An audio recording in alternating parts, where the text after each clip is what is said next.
Hello friends, my name is Ritesh and I will present to you the Hindu analysis for today. So let's look at the top stories for today. Okay, on the front page you will see this headline: Supreme Court gives center 2 weeks to fill all tribunal vacancies. We'll talk about this. Then there is a National Crime Record Bureau report, interesting report. Then you will see an article on Sansad TV. Okay, so that's another interesting update. Then Supreme Court says quarrel is not abetting suicide. We'll talk about this. Then a lot of updates related to economy. So there is an article on a package for a relief package for telecom sector.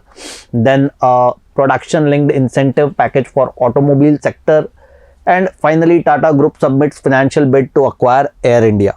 Okay, so some really interesting updates. Let's get started with the first one. So Supreme Court tells central government that you should fill all tribunal vacancies within 2 weeks.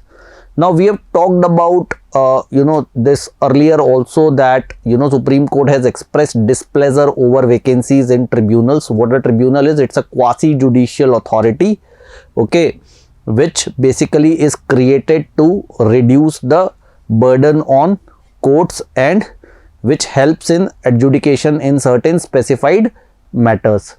Now what Supreme Court has said is that it has accused the central government of cherry picking names for appointments to tribunal. It says that the central government is being choosy or being selective in terms of choosing the judges for tribunals. The government picked a few names from the final select list prepared by the committee and then moved on to appoint a few others from the wait list. Okay, I'll just give you a background. So there is something called Tribunal Reforms Bill 2021. ठीक है, तो tribunal reforms bill 2021 में एक provision है कि the chairperson and the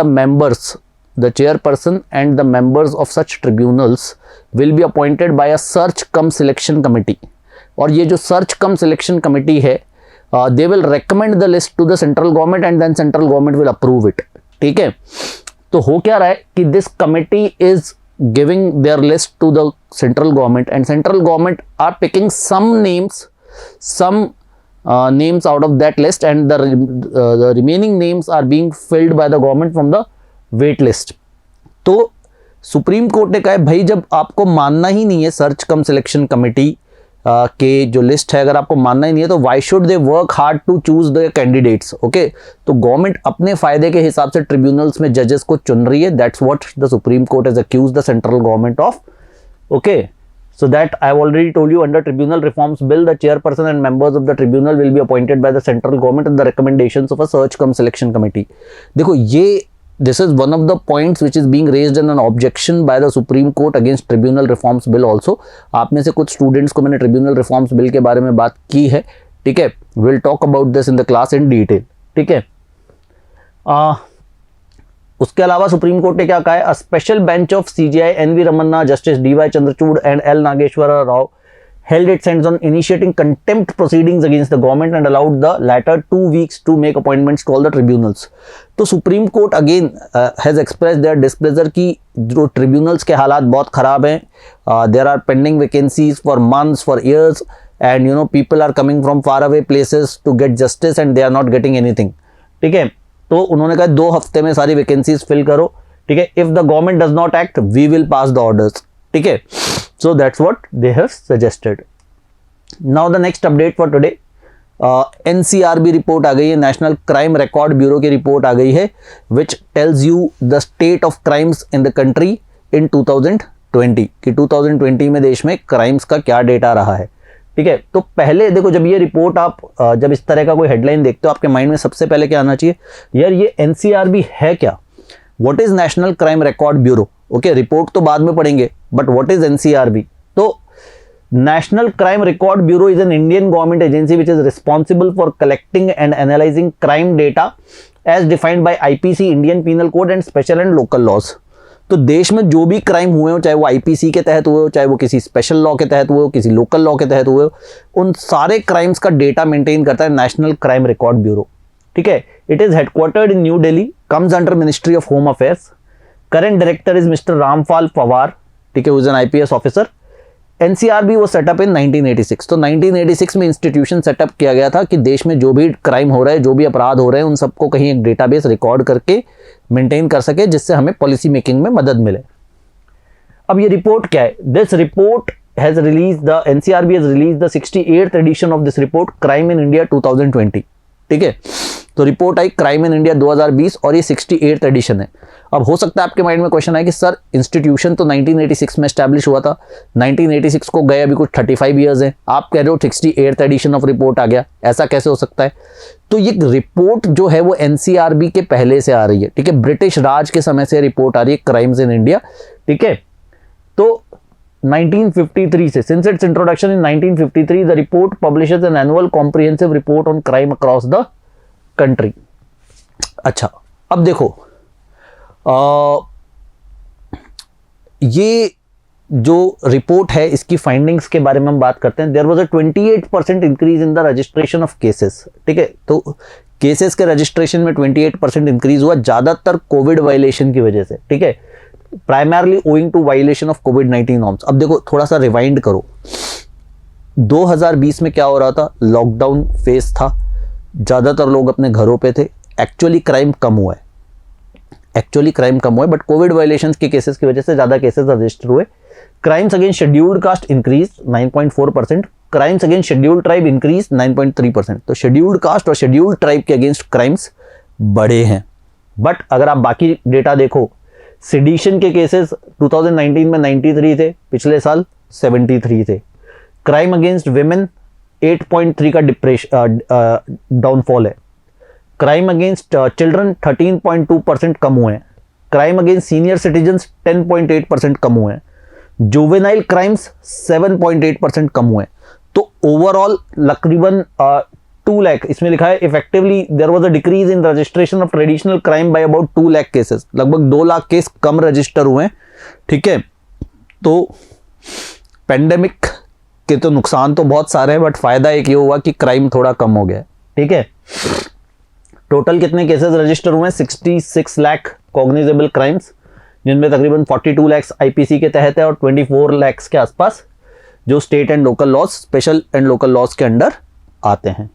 ठीक है, okay, तो ये तो बात हुई नेशनल क्राइम रिकॉर्ड ब्यूरो की। अब हम बात करते हैं संसद टीवी की। तो प्राइम मिनिस्टर अलॉन्ग विद और vice president mister M Venkaiah Naidu along with the Lok Sabha speaker Om Birla, इन तीनों ने मिलकर संसद टीवी लॉन्च किया। देखो व्हाट इज संसद टीवी, आप लोगों ने चैनल देखा होगा, राज्यसभा टीवी, यूट्यूब पे राज्यसभा टीवी चैनल है, लोकसभा टीवी चैनल है। तो अब एक संसद TV which is a combined channel of Lok Sabha and Rajya Sabha. ठीक है, तो इसको समझते हैं थोड़ा। संसद TV is a news channel combining Lok Sabha TV and Rajya Sabha TV. Lok Sabha TV was launched in 2006, Rajya Sabha TV channel was launched in 2011। ठीक है, जब पार्लियामेंट सेशन में रहेगी, जब लोकसभा या राज्यसभा सेशन चल रहा है, both channels will continue to operate as before bringing in the live telecast, but when it is in recess, मतलब जब पार्लियामेंट काम नहीं कर रही है, तब ओनली संसद टीवी विल बी टेलीकास्टेड। ठीक है, तो जब पार्लियामेंट मोशन में है तब लोकसभा चैनल भी चलेगा, राज्यसभा चैनल भी चलेगा, रेस्पेक्टिव प्रोसीडिंग्स दिखाई जाएगी। बट जब दो काम नहीं करेंगे तब संसद चैनल पे दोनों की प्रोसीडिंग्स दिखाई जाएगी। Prime minister called the Sansad TV the new voice of parliament. Okay, again some more slogans. Sansad TV is launch coincided with the international day of democracy. ठीक है, तो कल 15th of September was international day of democracy, जब हमने संसद TV launch किया। संसद TV के सीईओ हैं रवि कपूर। ये कहते हैं संसद टीवी पे और भी प्रोग्राम्स हम टेलीकास्ट करेंगे, जैसे talks from NITI Aayog CEO Amitabh Kant और famous economist Vivek Debroy and so on and so fourth. ठीक है, सो इंटरेस्टिंग अपडेट अबाउट संसद टीवी। ठीक है, अब हम बात करते हैं एक सुप्रीम कोर्ट ऑब्जर्वेशन की। So Supreme Court has held that a person cannot be held guilty of abetting suicide merely because he or she quarreled with the victim that day। तो बेसिकली क्या सुप्रीम कोर्ट ने कहा है, late से 2 लोगों के बीच में झगड़ा हो जाता है और उनमें से एक व्यक्ति उसी दिन सुसाइड कर लेता है, तो हम दूसरे बंदे को इसका दोषी नहीं मान सकते कि यार उसकी वजह से उसने सुसाइड किया है क्योंकि उसने झगड़ा कर लिया था।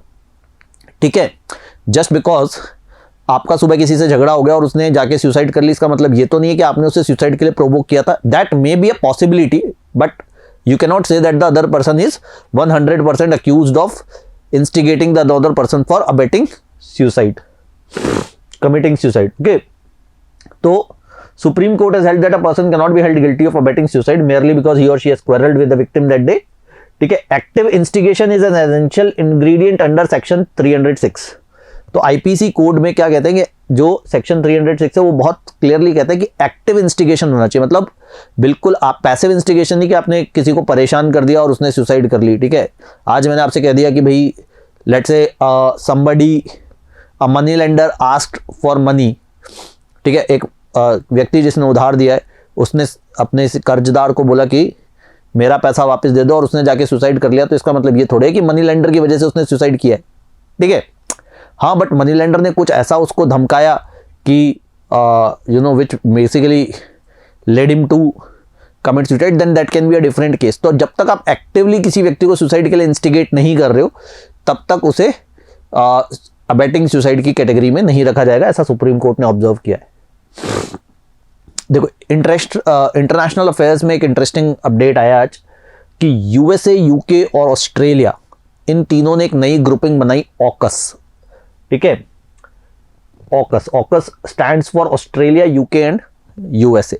अब already there is a group called Quad जिसमें 4 मेंबर कंट्रीज है, 3 ये और चौथा इंडिया. फिर क्वाड के रहते इनको एक चौथी ग्रुपिंग बनाने की कहाँ जरूरत आई? तो largely this is basically to empower Australia with nuclear powered submarines. ठीक है, न्यूक्लियर पावर्ड सबमरीन्स और रिलेटेड टेक्नोलॉजी यूके और यूएसए शेयर करेंगे ऑस्ट्रेलिया से over a period of 18 months और प्राइमरली इसके लिए ये ग्रुपिंग बनाई गई है. ठीक है, इसके अलावा और भी कुछ टेक्नोलॉजीज हैं जो वो आपस में शेयर करेंगे related to artificial intelligence and all, but primarily the goal is to empower Australia to counter Chinese influence. ठीक है, though it is not stated in those terms, but that's what the objective looks like. So a week before a meeting of Quad leaders, the Biden administration announced a new trilateral security partnership between Australia, UK and US called AUKUS. A central feature of this partnership would involve a trilateral 18-month effort to help Australia acquire nuclear powered submarines. These submarines will be built in Adelaide in cooperation with USA and Britain. So it's again one interesting geopolitical development.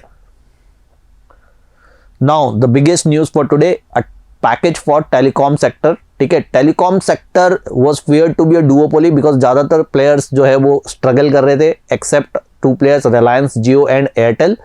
So this sector was moving towards a duopoly kind of a structure, but the government came up with these guidelines to revive this sector so that other players can also probably participate and compete with the established ones. ठीक है, so the cabinet approved several measures to extend a lifeline to cash trap telecom sector. क्या है ये measures? The definition of adjusted gross revenue has been change to exclude non telecom revenue. तो adjusted gross revenue जो काफी बार telecom companies को पे करना होता था, तो उसकी डेफिनेशन बदल करके उससे नॉन टेलीकॉम रेवेन्यू कम कर दिया गया है. A 4-year moratorium on players dues to the government. ये एक सबसे बड़ा अनाउंसमेंट है कि अगले 4 सालों तक जो भी ड्यूज हैं, companies like Vodafone, idea, who had to pay huge amounts to the government, can can choose to not pay them for the next 4 years. Government will not ask money for the next 4 years, but interest उनको पे करना पड़ेगा. They still have to pay interest. Interest rates also have been rationalized, have been reduced. Penalties are removed. ठीक है, completely.